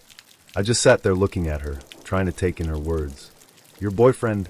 I said in a voice thick with disbelief. This is the first I've heard of anyone being her boyfriend. Yet I never heard her mention anything about a boyfriend while we were playing kickball, while we were having breakfast, or during times when people could be expected to make some mention if somebody had a boyfriend. And now after sleeping with her, or at least with a woman in her boyfriend's bed, I now see, and not before. I feel sick. His sheets were on this bed. This was probably his pillow. Today's round of dates, for which she paid, remember, was financed by her boyfriend. I felt as though my stomach were filled with lead. Lisa was practically pushing me out of bed now, desperately trying to get dressed and throwing my clothes at me. "Hurry," she begged in a whisper. "He'll be home at any moment." And I did not need to be told twice. I got dressed in part. For example, I ran out with a sock in my pocket, my shirt inside out, and headed for the door as if my life depended on it. In my hurry to escape from there, I vaulted into my car and threw it into reverse. And flattened her mailbox. It was only when I heard that familiar sound of thumping wood and earth that I realized exactly what it was I had done. At that moment, I didn't much care. I raced out of there hoping her boyfriend wouldn't come along the road. When I finally got home, I sat in the car and thought over the final outcome of all this madness. There in the rear bumper, I suddenly saw a small crack, another nice reminder of my impromptu, make that unplanned mailbox demolition. Perfect, the cherry on top of this dung pile called morning. Viewed in retrospect, the entire disaster seems almost comical in its completeness. The forgotten wallet? Embarrassing but fixable. The kinky breakfast talk? Just a touch too intense, but doable. But the real kicker became clear when I discovered that I had just made love to somebody in her boyfriend's bed. One thing's for sure, I never saw Lisa again. At soccer, I dodged her like a killer bee, deleted her number from my phone, and did my best to forget about the whole episode. Still, every time I see a cracked bumper or crooked mailbox, it's a poignant reminder of how sometimes the wildest stories come from the least expected quarters. Story 16. Freshly divorced, and still trying to figure out how the hell modern dating works, I decide to try my luck on OkCupid. This was my first real attempt at online dating, and I clearly had no idea what I was doing. One day, I get a message from this woman. No profile pic. Now even then, being the clueless newbie that I was, I knew that was a big ol' red flag. But I was new to this, trying to stay open-minded, and her messages seemed friendly enough. I mean, what's the harm in chatting, right? Still, I wasn't completely stupid, so I asked her for a picture. She gives me some weird excuse about how she's using her daughter's laptop and couldn't upload any photos. It didn't make much sense, but eventually, she does text me a couple of pictures.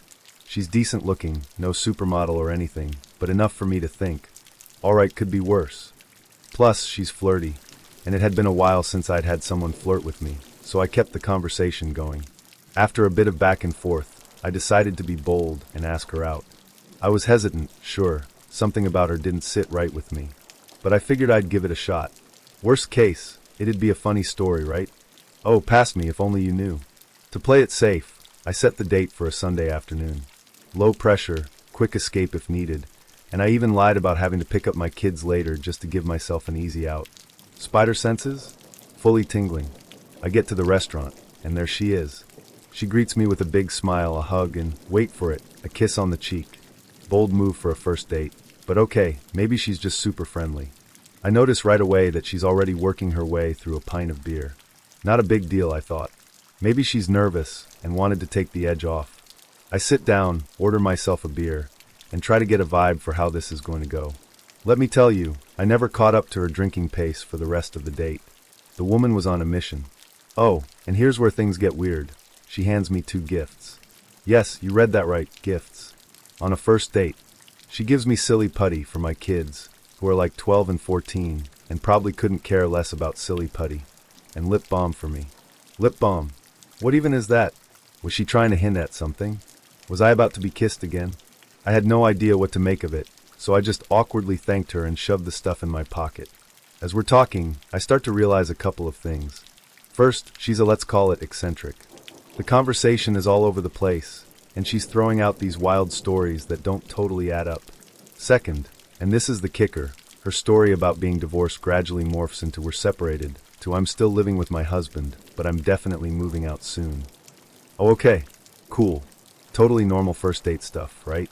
Nothing screams stable, like being on a date with someone who might still be married. By the time she's 3 drinks in, I notice she's swaying a little on her stool. Alarm bells are ringing in my head, so I suggest we order some food. My hope was that eating would sober her up a bit and maybe stabilize the situation. She agrees and orders something, but when the food comes, she takes one single bite, and then goes right back to drinking. Meanwhile, I'm sitting there, eating my meal, wondering how the hell this woman is still functional after this much booze. Once I'm done eating, she suggests we move to the lounge area, where there's a fire and some big leather couches. Sounds cozy enough, so I agree. We sit down, and within 5 minutes, she's basically draped across me. Like full on in my lap, trying to make out with me. And not in a cute, flirty way, in an aggressive, if I don't escape soon, I'm going to need an adult kind of way. I'm sitting there, stiff as a board, trying to figure out how to extract myself from this situation. I remind her, very politely mind you, that I have to pick up my kids soon. She doesn't seem to care, and just keeps trying to climb me like I'm a jungle gym. Now I'm in a real pickle. She's clearly too drunk to be making good decisions, but I'm not her babysitter, and I need to get the hell out of there. I offer to walk her to her car, and suggest she take a nap before driving. It's the best I could come up with in the moment. She agrees, but every 20 meters or so, she stops, pushes me up against a wall, and tries to kiss me again. It's like escorting a drunken octopus. By the time we get to her car, I'm exhausted. But wait, it gets worse. She spends a solid 5 minutes trying to pull me into her car. I'm talking full-blown tug of war, her trying to drag me into the passenger seat while I'm desperately trying to extract myself without causing a scene. Somehow, I managed to get her to let go and make my escape. I walked to my car, which is about 5 minutes away, breathing a sigh of relief and thinking, thank God that's over. Oh, but it wasn't over. Just as I'm unlocking my car, I hear tires screeching. I turn around, and there she is, pulling up next to me in her car. She jumps out and climbs into my driver's seat before I even know what's happening. At this point, I'm torn between laughing at the sheer insanity of it all and being genuinely concerned that she might not leave me alone. I finally manage to pull her out of my car without getting arrested for assault, jump into my car, and speed off like I'm in an action movie. I didn't stop driving until I was halfway home. The next day, I get a text from her. I had so much fun last night. I'm not normally like that. Sure you're not. I didn't even bother responding. Blocked. Deleted. Goodbye forever. Oh, and here's the cherry on top. She was a nurse. At a methadone clinic. Because of course she was. Honestly, the whole thing was such a train wreck that I can't even be mad about it anymore. It's just one of those stories you tell at parties to make people laugh and feel better about their own dating lives. Online dating, man. What a wild ride. Story 17. The length of this affair. This completely big, genuinely awkward machine of a story is still haunting me every time I look at my phone. Well, anyway, I can laugh about it now, sort of, but at the time I literally wanted to crawl into a hole and die. It was one of those dates that starts off bad, manages to get even worse as time goes on, then adds an extra dollop of cringe right at the very end. If there's a hall of fame for botched first dates, this one should get its own entry. So let me set the scene. I was in my early 20s, innocent and happy-go-lucky. I was an utter idiot when it came to dating. I had met this girl, let's call her Melissa, in our local community theater group. She was beautiful, slim, and quick-witted. And of course, she was way out of my league, which made me even more eager to ask her out. To my surprise, she said yes. I was over the moon, convinced we'd be having one of those perfect, romantic dates that you see in the movies. Actually, not so much. We decided to go to see Cloudy with a Chance of Meatballs. Do not ask me why I thought that was an appropriate first date movie. Perhaps I flattered myself that an unusual choice would make me seem unique and interesting. Maybe I just wanted to see this film really badly. In any event, I collected her, we got some popcorn, and then we went into the theater. Everything was going fine, so fine. I was nervous but trying to act cool, making conversation while we waited for the previews to begin. But that was the onset of the unraveling. There was no way that I felt on the same wavelength, at least not after we started talking at all. Our opinions on things were quite different, politics, religion, you name it. And I was young and just plain didn't yet have the art of keeping quiet down to a science as I am now. As a result, you get stuck trying to figure out what to say next. Familiar disagreements quickly turned into lame half-arguments. We weren't screaming at each other or anything, but there appeared to be more and more pressure in the air as I could tell she was just as uneasy as I was. Inside, I was kicking myself. How come you can't just talk about the weather or how much you love popcorn like normal people do? When the film began to roll, I was already mentally declaring this date a bust. Instead of coming to terms with this and moving on, however, I made one simple but brilliant decision. I took out my phone and sent a text to my friend.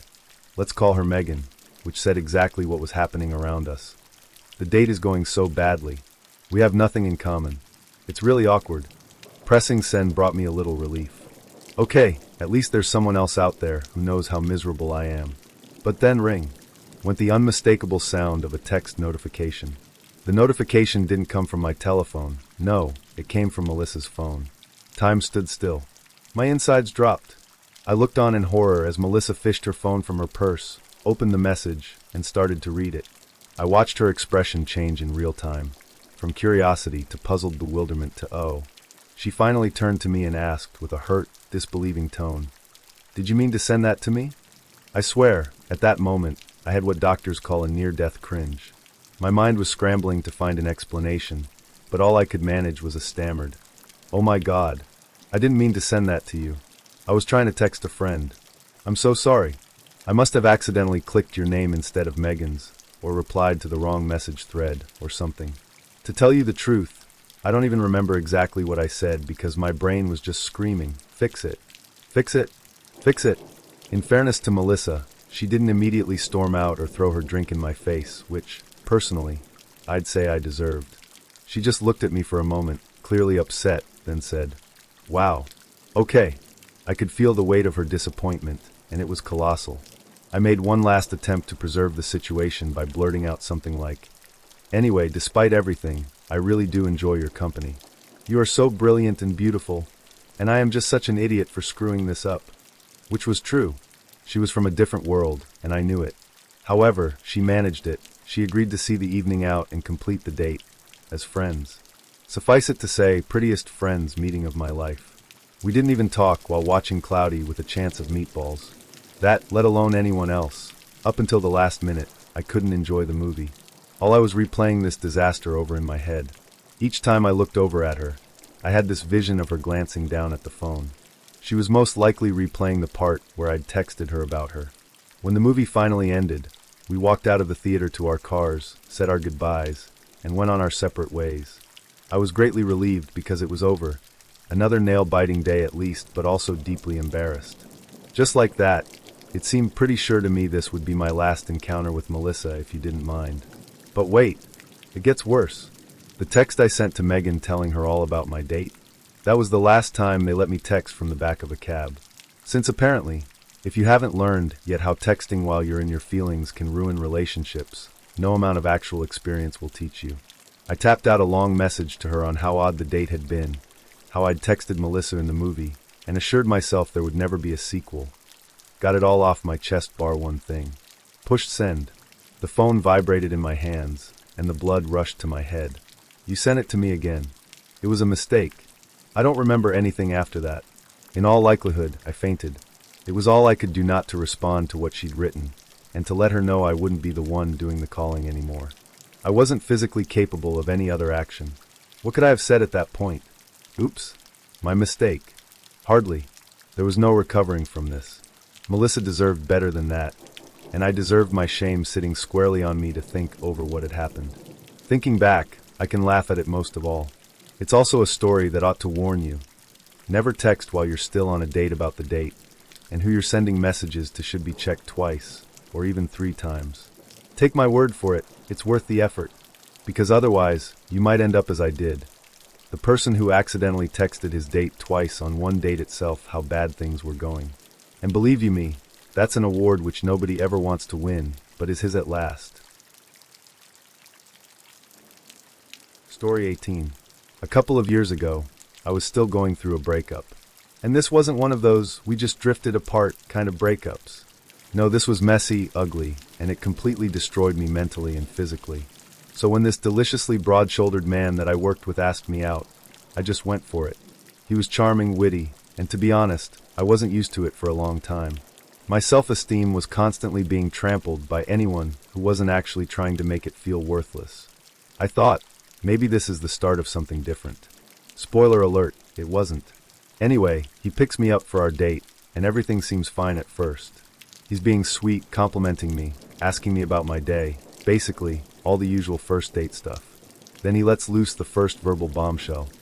"Hey, I really want to go see the new Twilight movie tonight." First of all, let me just say that I have nothing against Twilight or anything. It's just that I never got into it. Vampires and werewolves? Sure, okay. But love triangles so sullen they bleed out angst all over the floor, and guys who gleam in the sun while they're brooding on their mat-kneeled logs? It doesn't really float my boat. Still, I thought to myself, well, why not? He seemed so enthusiastic about it that I didn't want to be a wet blanket. Thus, against my instincts, I consented. What he hadn't told me was that last night was opening night for Twilight. Oh yuck! If you're not already creeped out now, you will be in a minute.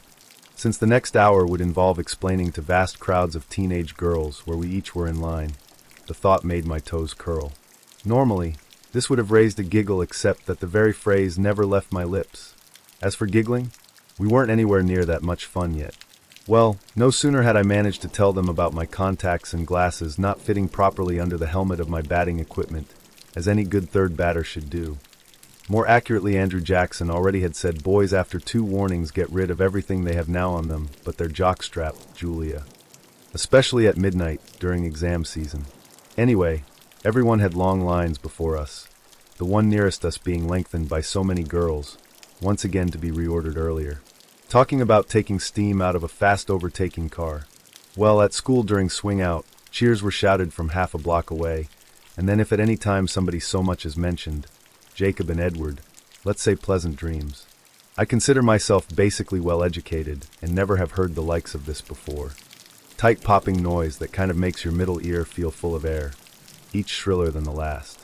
Just thinking about the sound, I could taste little round granules of popped corn jammed on my teeth.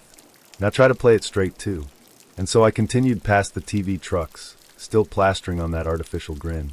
I would rather die inside than let them see how badly all this made me feel.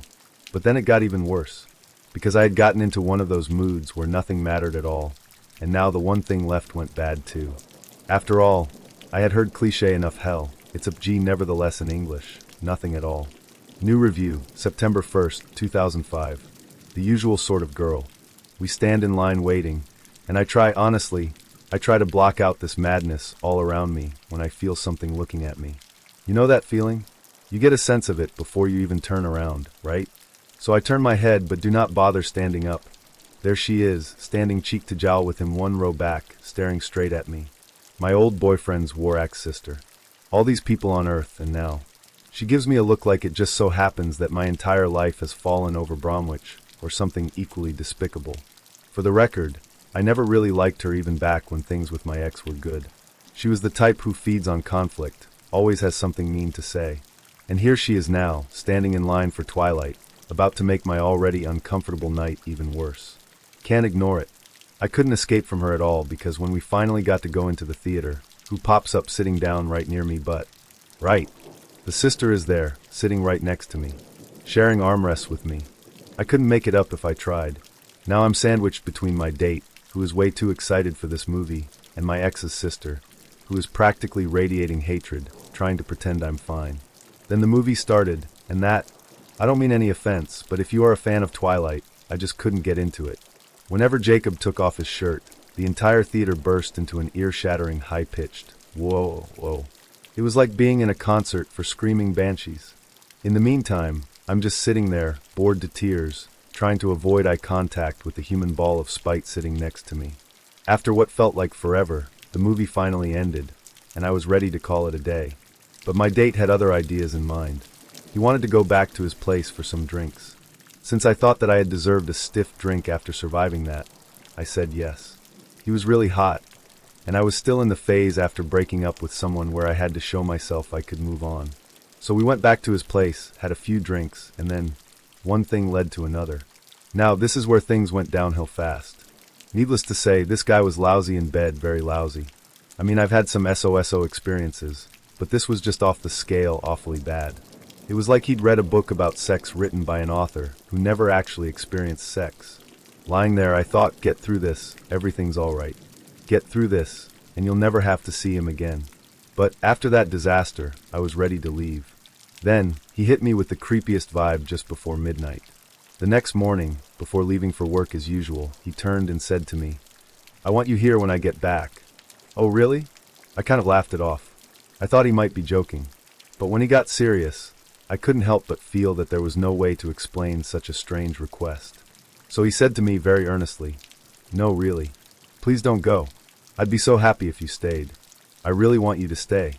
This is the point where all my alarms start to go off. The way he said it was sort of like begging, and when he did, my skin crawled. I tried to act casual, telling him I had to go home and get ready for the day. But he would not let it go. He kept on asking me to stay, and the more persistent he became, the more uncomfortable I felt. In the end, I gave him an offhand okay, just to get him to leave.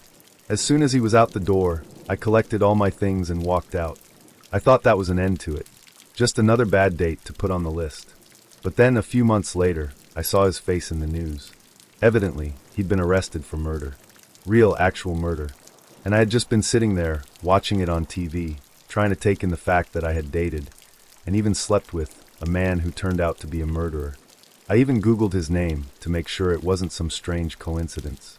No, it was just him. Same face, same name, same creepy vibe. Story 19.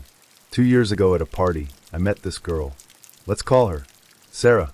She was cute, humorous, and seemed quite relaxed at the time. We were easy with each other, got each other's phone numbers, and for a few days afterward, the texts flew back and forth. Nothing particularly deep, just the usual "how's your day?" type or "hello, what are you doing?" After a couple of days of this, she asked me to her home. I thought to myself, good chance ahead of you, boy. So I went over to her house, and everything was copacetic at first. She let me in, took me to her room, and I thought, this is getting somewhere, now we're cooking. It wasn't one of those awkward big group hangouts where you meet your date's entire family en masse. It was just the two of us. What a great frame, right? Wrong.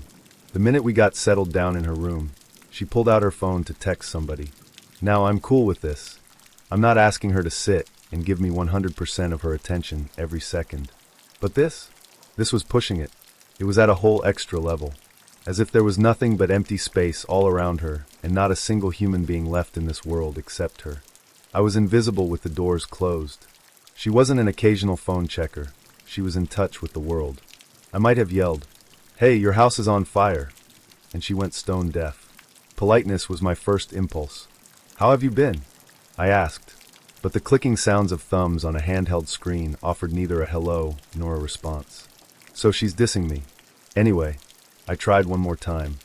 "Did you go out and do anything fun these last few days?" Nothing. She wouldn't even look at me. There I am staring at some girl that called me over, and she's not listening. Bombs could have been dropping. Aliens could have been landing. And all this girl would have noticed was if some text came in on her cell phone. A few minutes of embarrassing silence passed. Then I realized two things. One, she wasn't going to give me any attention anytime soon. And two, for the life of me, I couldn't get why I was still there. So I did what any reasonably self-respecting guy would do. I quit sitting around at someone's house being ignored and started wandering. I left her room and continued onward into the home. I might just as well check out everything else they have here if she is not going to talk with me. I poked my head into the neighboring room, which turned out to be a living room. There I met her mom and sister. Now you would think that this might get even more embarrassing, but initially, they were pretty nice. They were decorating for Christmas, and before I could even tell my story, they asked if I would come and help them. "Let a strong man come," her mom said with a laugh. Her sister, of some attractiveness, Kat, called out, "Come on, help us." I couldn't help but think it was time for some people to wake up. Sarah obviously didn't want to hang out with me, so she could fend off at least one of those fighting windmills. And anyway, Sarah's sister looked nice. I spent myself into what would be called one of these "I met the wrong girl, but things worked out with her siblings" stories. That optimism lasted about 5 minutes. What I found was, Sarah's sister was not only fairly attractive, but she was also nuts. Laughing with a snort, there seemed to be no stopping her from letting out flatulence, without the slightest apology or care in the world. And her mom? No better than that. They were at each other's throats over where to put the decorations as soon as the two of them had a good chance. Not in a funny way, though. It was like watching a reality show on cable about completely dysfunctional families. And on top of that, as I brought up garlands and threaded Christmas lights, the two of them just stood around arguing. I was basically an unpaid intern in their holiday chaos. After 20-odd minutes of this crap, I thought I could take no more. I told them I would be leaving, and their parlor became completely silent. Dead silent. They just looked at me as if I had committed some heinous crime. It was so uncomfortable and tense in the room that by the time I got out of their door, I felt like I had to wash off all this embarrassment in a shower. Step ahead a few years. I can't recall I had contact with her, and for that matter, I'd almost forgotten the whole thing. But next thing you know, she invites me to a Halloween party. I was hesitant at first, and with that initial experience, I did not feel any rush to return. However, something piqued my curiosity. I decided to go and check it out. Perhaps things had changed. I arrived at the party more than anything else. Normally being equipped for a fallout's enough, drink, songs, and chat the average. Sarah was there, had a couple of words with, but it was plain she was not having any of my suggestions to turn in. She was a guy I was happy to peruse. The man appeared to be a nice sort. We talked about sports and so on for quite a while. He was sitting in a chair the whole time, so I didn't get to know him too well, but he seemed pretty ratings high. Everyone having a good time. In the middle of the night, I reckon I should go home. When I went to shake his hand, he stood up, and that was when I saw two things. First, he was missing 2 fingers on his right hand. Second, he had a real peg leg. No doubt about it. The guy was dressed up as a pirate. He was really giving it his all, even had an eye patch on. I couldn't tell whether it's a coincidence or just deciding to take the plunge, but anyway, I felt he was really something. I shook his hand, what was left of it, and then wished them both luck. As I left, it was like disappearing into the middle of some surreal dream sequence. Story 20. I posted this a while back in a thread about Tinder. It was a pretty spectacularly bad. I used it. I'm a fat, ugly man. I matched with a girl who wasn't too shabby looking. Texted for a few days until we were both off. I picked her up. She was very cute. Went to dinner at a Japanese steakhouse and had a good time, drank some sake. She suggested we go back to my place. Woo. We stopped by her apartment to get her car, and she wants to get clothes. She follows me to my house, and we make out in my driveway for a few and start to move towards the house. I'm excited. Gonna get laid and all yes sir, been a while. So we are on my front porch, and she goes, "You, what's that?" and points to this baseball-sized toad that hangs out on my porch. This is his second year at there. Anyways, I explain he is cool, and I knock beetles off my porch light for to eat, and stuff. She walks over to him, looks at me like intense eye contact, and proceeded to slowly stomp on my toad. Now at this point I was experiencing several emotions: shock, anger, rage. I shouted at her, "WTF, why'd you do that?" To which she replied, "I wanted to make you mad so you'd fuck me hard." I was speechless while I processed what I had just witnessed. I told her to get the F of my property. She flips out. We yell back and forth. I sprayed her with the hose, and she finally leaves only to show up 20 minutes later topless on my deck in the backyard. She had walked from down the road and pulled like 6 pickets down from my fence to get in the backyard. Cops came. She cried her way out of trouble with them and left.